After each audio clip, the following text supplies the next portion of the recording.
Welcome to the voice of Christ by reverend Nathaniel सिक्का।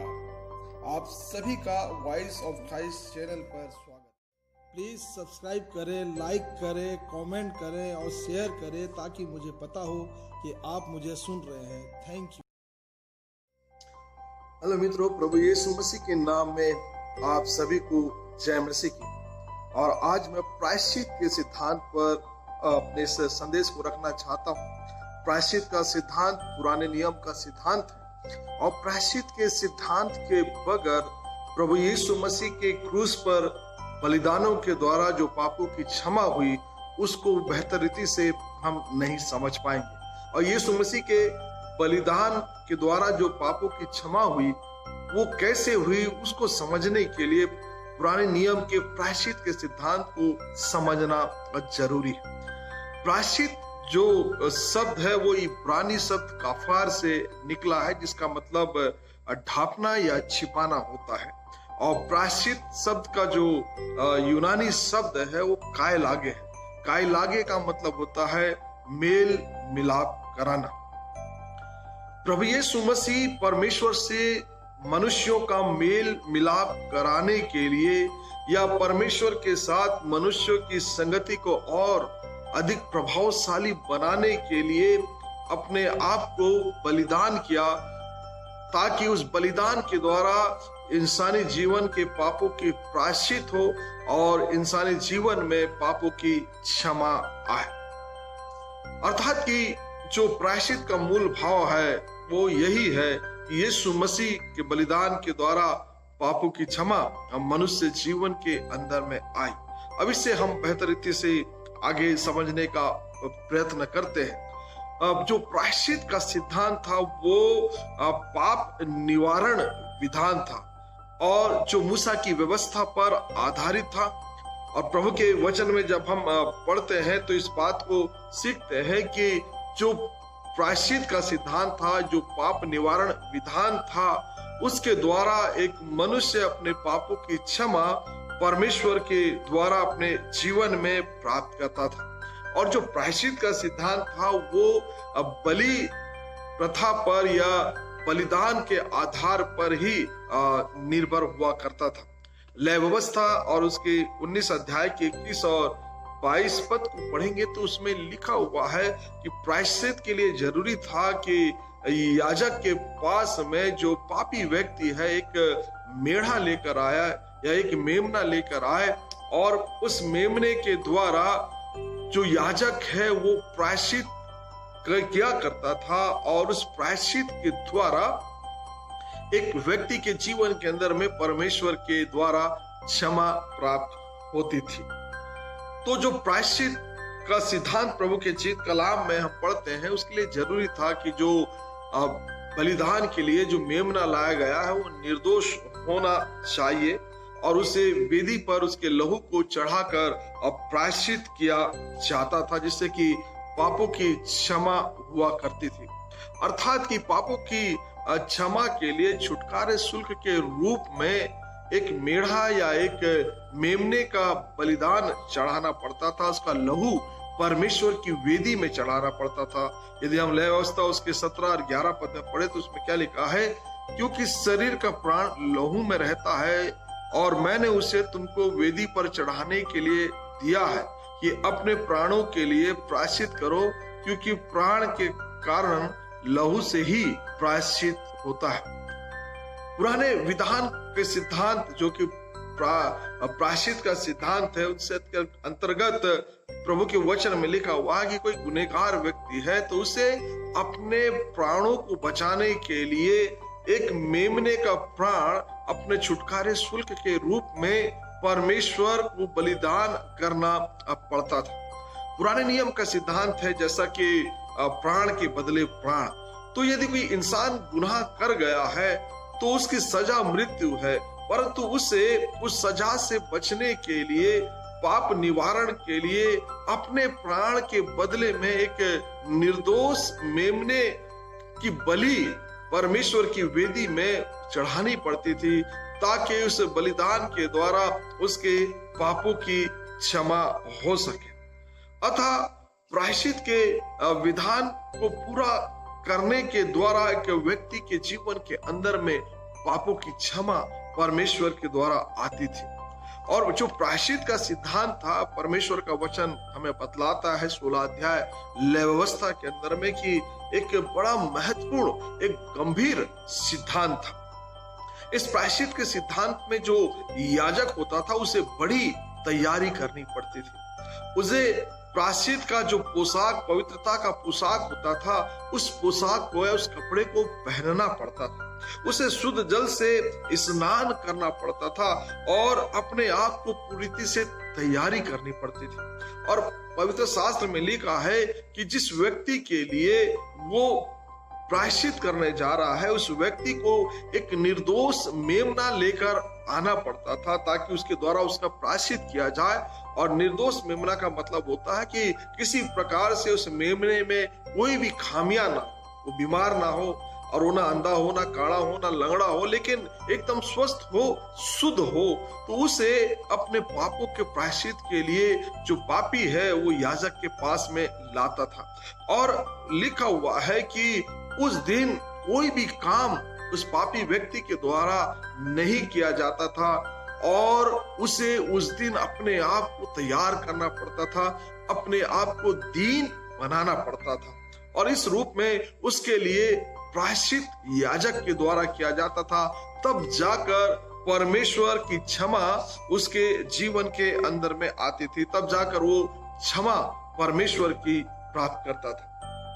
अब जो गौर करने वाली बात है वो ये है कि प्रायश्चित के विधान से पापों की क्षमा मिल तो जाती थी, किंतु पापी स्वभाव बना ही रहता था।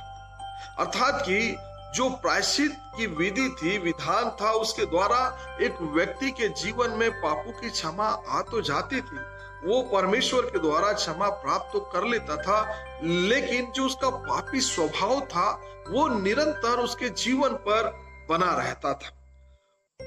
उसका पाप उसके जीवन से समाप्त नहीं होता था।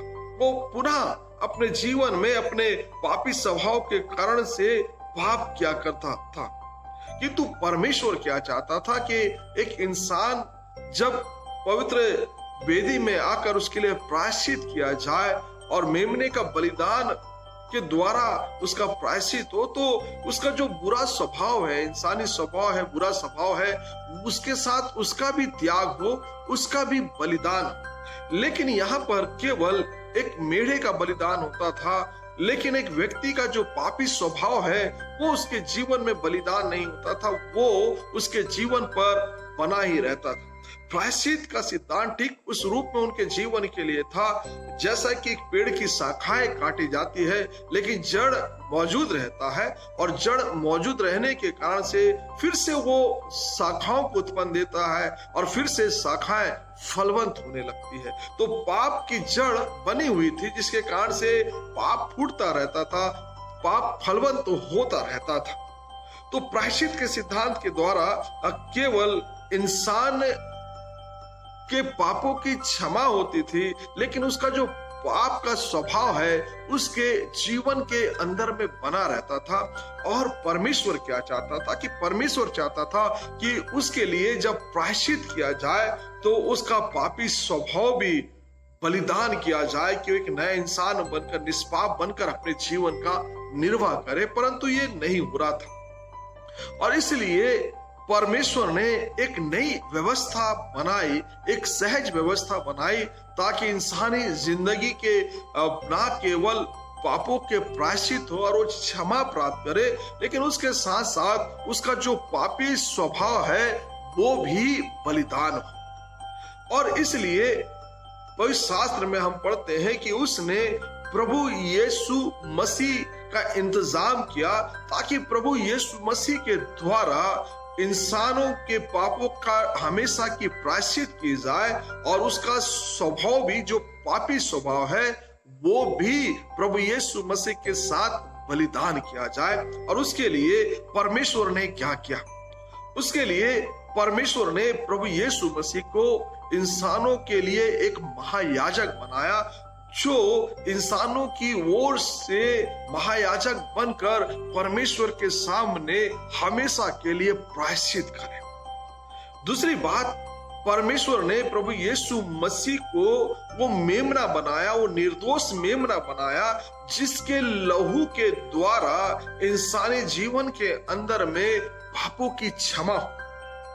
और इसलिए प्रभु यीशु मसीह का लहू बहाया गया ताकि एक ही बार में सारे मानव जाति के पापों की क्षमा हो। इससे बड़ा बलिदान अब इसके बाद में कुछ हो नहीं सकता। ये वो सबसे बड़ा और ये सबसे अंतिम बलिदान था जो प्रभु यीशु मसीह रूपी मेमने का बलिदान परमेश्वर का प्रबंध था, ताकि उसके द्वारा इंसानी जीवन के पाप धोए जाए, कि वो पापों की क्षमा प्राप्त करे। और इसे यूहन्ना ने पहचाना, इसलिए अपने चेलों को कहता है, यीशु मसीह को जब उसने देखा तो चेलों से कहता है कि देखो वो परमेश्वर का मेमना है जो जगत के पापों को उठा ले जाता है। यूहन्ना ने उस मेमने को पहचाना था जो इस संसार के अंदर में समस्त मानव जातियों के लिए प्रायश्चित करेगा मनुष्य की ओर से, ताकि उसके जीवन में परमेश्वर की क्षमा आ सके और उसके पापी स्वभाव को हमेशा के लिए समाप्त करने के लिए परमेश्वर ने यीशु मसीह के बलिदान के द्वारा इंसानी जीवन के अंदर में प्रेम को उत्पन्न किया। उस बलिदान के द्वारा प्रेम को उत्पन्न किया ताकि प्रेम से इंसान का पापी स्वभाव समाप्त किया जाए, बलिदान किया जाए। और उसने प्रभु यीशु मसीह के द्वारा इंसानों जीवन के अंदर में प्रेम को उत्पन्न किया। इसलिए जब हम कुरिन्थियों की पत्री 13 अध्याय पढ़ते हैं, पहला कुरिन्थियों 13 अध्याय 1 से उसके 10 पद तक पढ़ते हैं, तो उसमें प्रेम की विशेषता लिखी गई कि प्रेम जो है वो इंसान के तमाम दुर्गुणों को दूर करके उसके अंदर में सद्गुण भर देता है, वो सद्गुणों से परिपूर्ण हो जाता है। प्रेम वो सामर्थ्य गुण है जिसके कारण से सबकी भलाई के लिए खुद इंसान अपनी हानि उठा लेता है। प्रेम का वो स्वभाव है कि सबकी भलाई के लिए इंसान स्वयं की हानि उठा लेता है। अब प्रेम के अंदर में गुण है कि वो वफादारी जीवन के अंदर में पैदा करता है। और प्रेम के विषय में लिखा है कि प्रेम के कारण ही इंसान के अंदर में क्षमा करने की प्रवृत्ति जागृत होती है।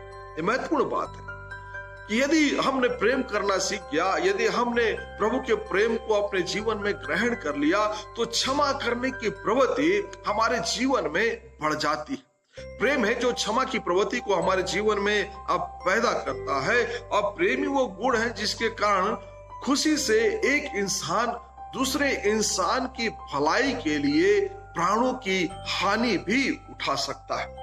और इस प्रकार से प्रेम के कारण से वो तमाम व्यवस्थाओं को पूरी करके अपने जीवन में उस धार्मिकता को ग्रहण करता है। गलातियों यदि 5 उसके 14 में पढ़ते हैं तो उसमें पौलुस कहता है क्योंकि संपूर्ण व्यवस्था इस बात से पूर्ण हो जाती है कि लोग अपने पड़ोसी से प्रेम करें।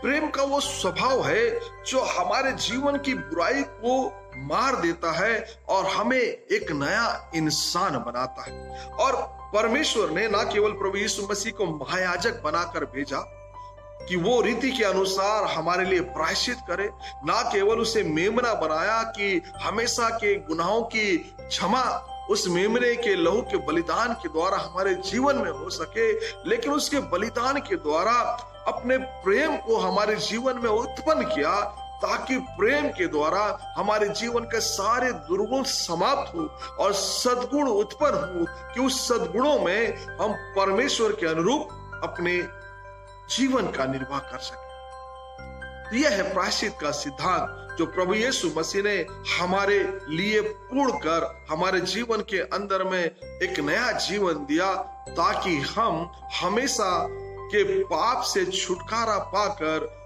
परमेश्वर के उस प्रेम को अपने जीवन में धारण करके एक प्रेमी, आज्ञाकारी और एक वफादारी का जीवन इस संसार के अंदर में जी सके। प्रभु इन वचनों के द्वारा आप सभी को बड़ी आशीष दे। यदि और भी आप अनेक विषयों में प्रभु के वचन को सुनना चाहते हैं या इसके संदर्भ में आप और भी कुछ जानकारी प्राप्त करना चाहते हैं तो आप जरूर कमेंट करें ताकि मैं आपके कमेंट के अनुसार प्रभु के कुछ वचनों को आपके मध्य में रख सकूं। जय मसीह।